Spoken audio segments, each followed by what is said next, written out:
It was a typical neighborhood party where people gathered in pre-organized groups.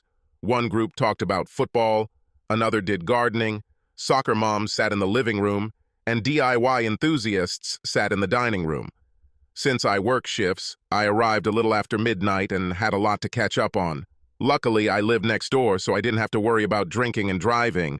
I was making myself a drink in the kitchen when Lee came in to get more ice. Lee was the owner, and I had a warm relationship with her from the day she and her husband Brad moved here. She knew I was interested, but we both knew it was never meant to be, and our relationship became a good-natured, semi-sexual, mutually beneficial relationship. Lee was 3 months pregnant and had that healthy, sexy glow that women have, and to me she had never looked sexier. I can't get over this, baby.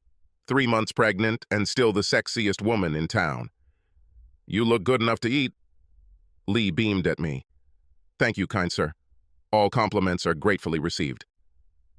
The doorbell knocked me out of a restless sleep. I glanced at my bedside clock and wondered who could get me out of bed at 9 a.m. on a Sunday. I grabbed my robe and walked to the door. I looked out the peephole and saw Lee standing there. I opened the door, invited her in, and only then noticed how strangely she was dressed, high heels and a raincoat. But when I looked outside, I saw nothing but bright sunlight.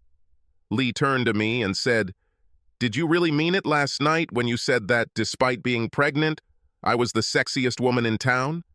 I stared at her in some confusion. Why is she asking me such a question? Coming to my senses, I said, "Absolutely. All you have to do is give me a chance and I will prove it." Now, any other time I would have said something like that, she would have just laughed and called me a big flirt, but this time she surprised the hell out of me. She opened her cloak, let it fall to the floor, and stood naked before me. "Could you prove it by having sex with me?" Dear God, I wish I could someday. I picked her up and carried her to my bedroom, where we spent the next 3 hours doing everything we could to please each other. She was a tigress in bed, and every time I felt like I had given it all I had, she managed to get me back on my feet. We only stopped when it was time for Brad to return home from golfing.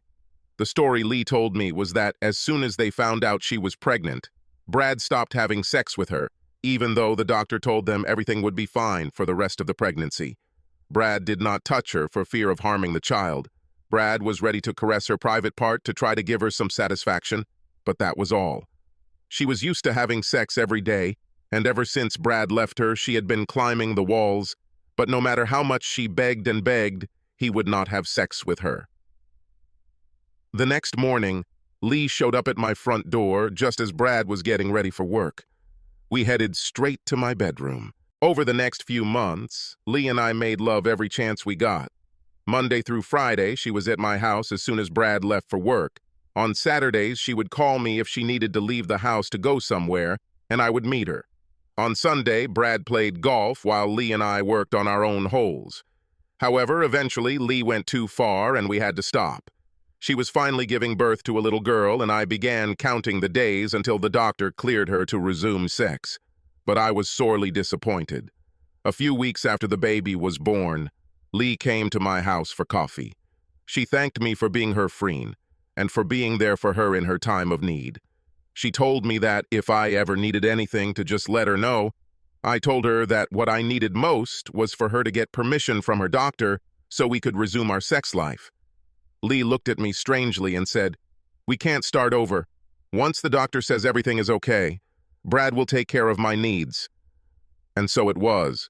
Soon, she and Brad returned to their daily routine, and I was left with a longing that could not be quenched. I stopped going to neighborhood parties where I might see her, and generally did everything I could to avoid her. One morning, she knocked on my door and invited me to have coffee with her. She directly asked me why I was acting like a stranger. I chuckled and denied it before he couldn't stand it and told her the truth. I just couldn't stand being around her after what we had together, knowing it would never happen again. "I thought we were friends," she said. "No, Lee, we were much, much more than friends. And that's something I can't forget." The next 6 months flew by. I had several girlfriends, but none of them could hold my attention for long.